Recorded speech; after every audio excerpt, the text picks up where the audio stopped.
കാണാൻ വേണ്ടിയിട്ട് കാസർഗോഡിനാണ് വന്നത്. അപ്പൊ ഞങ്ങൾക്കറിയാം ഈ സിനിമ അത്രയും സൂപ്പർ സിനിമ എന്ന്. എൻ്റെ പേര് മനോജ് കുമാറാണ്.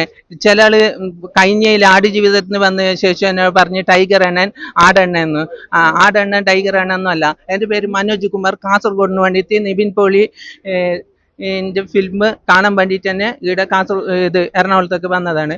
അപ്പോൾ സൂപ്പർ വന്നതിന് ഒരു നഷ്ടമൊന്നും എനിക്കില്ല. എന്തായാലും അത്രയും സൂപ്പർ സിനിമ 100 കോടി എന്തായാലും അടിക്കും തന്നെ പറയാം. അപ്പോൾ ഇത്ര ദൂരത്ത് നിന്ന് ഞാൻ വന്ന സിനിമ നിവിൻ പോളി ഒന്നിച്ചൊരു ഫോട്ടോ എടുക്കാൻ ഒരു ആഗ്രഹമുണ്ട്. അപ്പോൾ എനിക്ക് അത് ആ ഭാഗ്യം കിട്ടണമെന്ന് ഞാൻ പ്രതീക്ഷിക്കുന്നു. അതുപോലെ തന്നെ അതിലത്തെ ഈ സിനിമയിൽ നല്ല ഹാർഡ് വർക്ക് ചെയ്തിട്ടുണ്ട്. സൗണ്ടും അതിലെ ലൊക്കേഷൻ ഏരിയ എല്ലാവരും, മഞ്ജു ചേച്ചിയെല്ലാം സൂപ്പർ അഭിനയമാണ്. ഒരു ഇന്ത്യയിലുള്ളവർ കാണേണ്ട, ഇന്ത്യയിലല്ല എല്ലാവരും കാണേണ്ട സിനിമ ആണ് ഈ Malayali from India.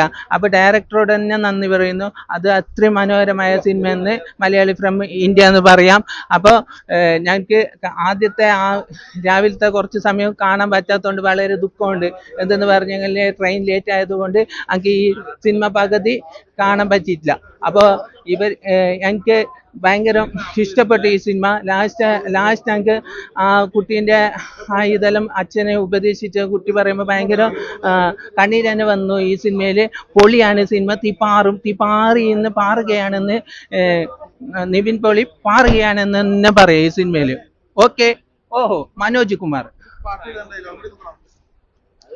Nivin Pauly Pauly Pauly Pauly Pauly Pauly cinema Malayali from India Malayali from India super Nivin Pauly Pauly Pauly cinema super cinema എന്തൊരു ഭംഗി സിനിമ, എന്തൊരു ജയിലി സിനിമ, എന്തൊരു ഭംഗി സിനിമ, എന്തൊരു ജയിലി cinema Nivin Pauly Pauly Pauly super cinema. Okay. ഓഹോ.